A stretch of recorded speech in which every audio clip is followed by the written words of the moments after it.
पिछले एक वीडियो में हमने इकाई वृत्त का उपयोग करके कुछ सामान्य कोणों के लिए त्रिकोणमिति अनुपातों का मान ज्ञात किया था। और सबसे पहले हमने इन बिंदुओं को देखा था। इस बिंदु को, इस बिंदु को, इस बिंदु को और इस बिंदु को। इस बिंदु के निर्देशांक हैं 1,0। इस बिंदु के निर्देशांक हैं 0,1। इस बिंदु के निर्देशांक है -1,0 और इस बिंदु के निर्देशांक है 0,-1। हमने इन निर्देशांकों का उपयोग करके चार कोणों के लिए, वो चार कोण हैं 0, पाई/2, पाई और 3 पाई/2, इन कोणों के लिए साइन और कॉस का मान ज्ञात किया था।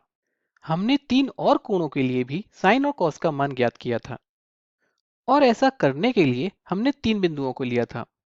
ये बिंदु ये बिंदु पाई/4 कोण पर है और इसके निर्देशांक है 1/वर्गमूल 2, 1/वर्गमूल 2। हमने दो और बिंदु लिए थे। एक बिंदु जो कि पाई/6 रेडियन कोण पर है और एक और बिंदु जो कि पाई/3 रेडियन कोण पर है, अर्थात ये 30 डिग्री कोण पर है और ये 60 डिग्री कोण पर है। यहाँ इस बिंदु के निर्देशांक हैं वर्गमूल 3/2, 1/2 और इस बिंदु के निर्देशांक है 1/2, वर्गमूल 3/2। हमने इन सभी निर्देशांकों का उपयोग इन कोणों के लिए साइन, कॉस और टेन का मान ज्ञात करने के लिए किया था। आइए ये सारणी हम दोबारा से देख लेते हैं। तो वो सारणी कुछ इस प्रकार थी। इस वीडियो में हम इन बिंदुओं के अलावा और भी बिंदुओं पर बात करेंगे, अर्थात हम पहले चतुर्थांश के अलावा इन 9 बिंदुओं पर बात करेंगे। ये सभी बिंदु इस वृत्त पर सममित रूप से स्थित हैं, अर्थात सिमेट्रिकली प्लेस्ड हैं। सबसे पहले हम ये ज्ञात करेंगे कि ये बिंदु किस कोण पर स्थित हैं और फिर इनके निर्देशांकों को ज्ञात करके हम उन कोणों के लिए साइन और कॉस का मान ज्ञात करेंगे। तो आइए हम इन बिंदुओं के निर्देशांकों की मदद से साइन और कॉस का मान ज्ञात करते हैं। आइए देखते हैं। आइए हम पाई/4 से शुरुआत करते हैं। इस बिंदु के निर्देशांक से हमें cos पाई/4 और sin पाई/4 का मान प्राप्त होता है और ये हम पिछले वीडियो में पहले ही देख चुके हैं। आइए जल्दी से हम एक बार फिर देख लेते हैं कि हमने इस बिंदु के निर्देशांक किस प्रकार ज्ञात किए थे। हमने सबसे पहले इस बिंदु को ज्ञात किया था जो कि सममित रूप से स्थित है और फिर एक समकोण त्रिभुज बनाकर इस समकोण त्रिभुज की भुजाओं को ज्ञात किया था।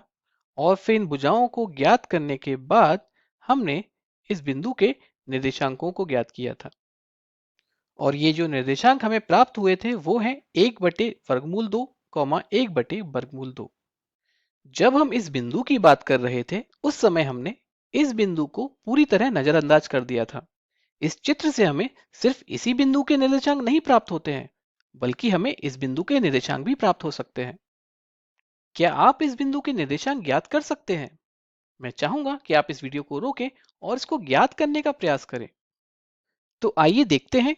हमने मूल बिंदु से इस बिंदु तक पहुंचने के लिए इस दिशा में 1/वर्गमूल 2 की दूरी तय की थी और इस दिशा में भी 1/वर्गमूल 2 की दूरी तय की थी, अर्थात धनात्मक x अक्ष पर 1/वर्गमूल 2 की दूरी तय की थी और धनात्मक y अक्ष पर भी 1/वर्गमूल 2 की दूरी तय की थी।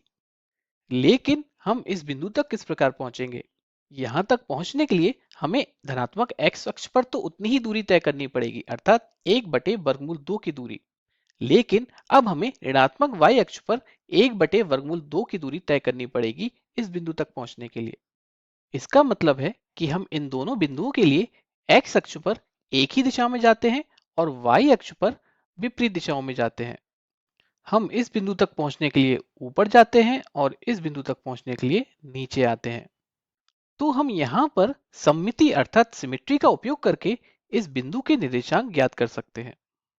इस बिंदु पर हमें cos -पाई/4 और sin -पाई/4 का मान प्राप्त होगा, क्योंकि यहाँ पर कोण -पाई/4 अर्थात -45 डिग्री है। और इस बिंदु के निर्देशांक होंगे 1/वर्गमूल 2, -1/वर्गमूल 2, अर्थात यहाँ पर x निर्देशांक धनात्मक होगा लेकिन y निर्देशांक ऋणात्मक होगा। और इसी प्रकार हम सममिति अर्थात सिमेट्री का उपयोग करके दो और बिंदुओं के निर्देशांकों को ज्ञात कर सकते हैं, एक बिंदु यहाँ पर और एक बिंदु यहाँ पर। मैं चाहूंगा कि आप यहाँ वीडियो को रोकें और इन बिंदुओं के निर्देशांकों को ज्ञात करने का प्रयास करें। आइए देखते हैं। इस बिंदु तक पहुंचने के लिए हम ऋणात्मक x अक्ष पर जाएंगे और फिर धनात्मक y अक्ष पर जाएंगे और इस बिंदु तक पहुंचने के लिए हम ऋणात्मक x अक्ष पर जाएंगे और फिर ऋणात्मक y अक्ष पर जाएंगे। इस बिंदु के निर्देशांक क्या होंगे?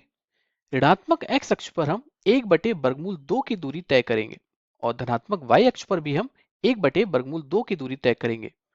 और यहाँ पर इस बिंदु के निर्देशांकों से हमें cos 3π/4 और sin 3π/4 का मान प्राप्त होगा।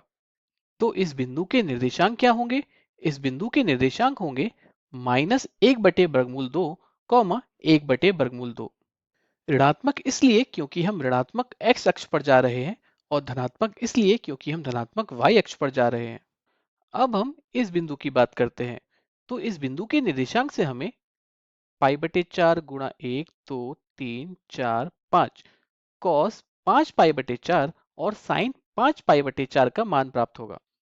और इस बिंदु के निर्देशांक होंगे -1/2 और -1/2, दोनों ही ऋणात्मक होंगे। तो इस प्रकार हमने इन चारों बिंदुओं के निर्देशांकों को ज्ञात कर लिया है। हमने इस बिंदु के निर्देशांक पहले ही ज्ञात कर लिए थे। फिर हमने सममिति अर्थात सिमेट्री का उपयोग करके बाकी के 3 बिंदुओं के भी निर्देशांक ज्ञात कर लिए। और आप यहाँ पर चतुर्थांशों की मदद से इन निर्देशांकों के चिन्हों को भी देख सकते हैं। इस चतुर्थांश में साइन धनात्मक होगा, इस चतुर्थांश में कॉस धनात्मक होगा, इस चतुर्थांश में दोनों धनात्मक होंगे और इस चतुर्थांश में दोनों ऋणात्मक होंगे। अब आइए हम दूसरे कोण की बात करते हैं। हम बात करते हैं कोण π/6 अर्थात 30 डिग्री की। तो आइए हम जल्दी से देख लेते हैं कि हमने इस बिंदु के निर्देशांक किस प्रकार ज्ञात किए थे। हमने एक समबाहु त्रिभुज अर्थात इक्विलेटरल ट्रायंगल बनाया था और इसकी भुजाओं को ज्ञात किया था। और इसकी भुजाओं को ज्ञात करके हमने इस बिंदु के निर्देशांकों को ज्ञात किया था और वो निर्देशांक हैं वर्गमूल 3/2 1/2। अब आइए हम सममिति अर्थात सिमेट्री का उपयोग करके इस बिंदु के निर्देशांक भी ज्ञात करते हैं। यहाँ पर कोण -π/6 है, तो इस बिंदु के निर्देशांक से हमें cos -π/6 और sin -π/6 का मान प्राप्त होगा। तो ये मान क्या होंगे? इस बिंदु तक पहुंचने के लिए हमें धनात्मक x अक्ष पर वर्गमूल 3/2 की दूरी तय करनी होगी और ऋणात्मक y अक्ष पर 1/2 की दूरी तय करनी होगी। अर्थात इस बिंदु के निर्देशांक होंगे वर्गमूल 3/2 कॉमा -1/2। अब आइए हम दो और बिंदुओं की बात करते हैं, एक बिंदु यहाँ पर और एक बिंदु यहाँ पर। तो मैं चाहूंगा कि आप यहाँ वीडियो को रोकें और इन दोनों बिंदुओं के निर्देशांकों को ज्ञात करने का प्रयास करें। तो आइए देखते हैं। यहाँ पर इसकी लंबाई वर्गमूल 3/2 है और इन दोनों की लंबाई 1/2 और 1/2 है। तो इन बिंदुओं के निर्देशांकों से हमें क्या प्राप्त होगा? यह बिंदु पाई से π/6 कोण कम पर स्थित है, अर्थात पाई माइनस π/6 जो कि बराबर होता है 5π/6 के। अर्थात यह बिंदु x अक्ष से 5π/6 कोण पर स्थित है। इसका मतलब है कि इस बिंदु के निर्देशांक से हमें cos 5π/6 और sin 5π/6 का मान प्राप्त होगा। अब हम इस बिंदु की बात करते हैं। यह बिंदु पाई से π/6 कोण ज्यादा पर स्थित है, अर्थात पाई प्लस π/6 जो कि बराबर होता है 7π/6 के। अर्थात इस बिंदु के निर्देशांक से हमें cos 7π/6 और sin 7π/6 का मान प्राप्त होगा। अब आइए हम इन दोनों बिंदुओं के निर्देशांकों को देख लेते हैं। तो इस बिंदु के निर्देशांक होंगे माइनस वर्गमूल 3/2 कॉमा 1/2 और इस बिंदु के निर्देशांक होंगे माइनस वर्गमूल 3/2 कॉमा -1/2। अब आइए हम कोण π/3 की बात करते हैं। तो ये रहा हमारा कोण π/3 अर्थात 60 डिग्री और इस बिंदु के निर्देशांक हैं 1/2 कॉमा वर्गमूल 3/2। अर्थात यहाँ पर cos π/3 का मान है 1/2 और sin π/3 का मान है वर्गमूल 3/2। अब यहाँ पर π/3 से संबंधित उन तीनों बिंदुओं के निर्देशांकों को हम उसी प्रकार ज्ञात कर सकते हैं जिस प्रकार हमने π/4 और π/6 के लिए ज्ञात किया था। अब आइए हम सभी बिंदुओं को एक साथ देखते हैं। हम इन बिंदुओं के निर्देशांकों को पहले से ही जानते थे, लेकिन अब हम इन 9 बिंदुओं के निर्देशांकों को भी जानते हैं।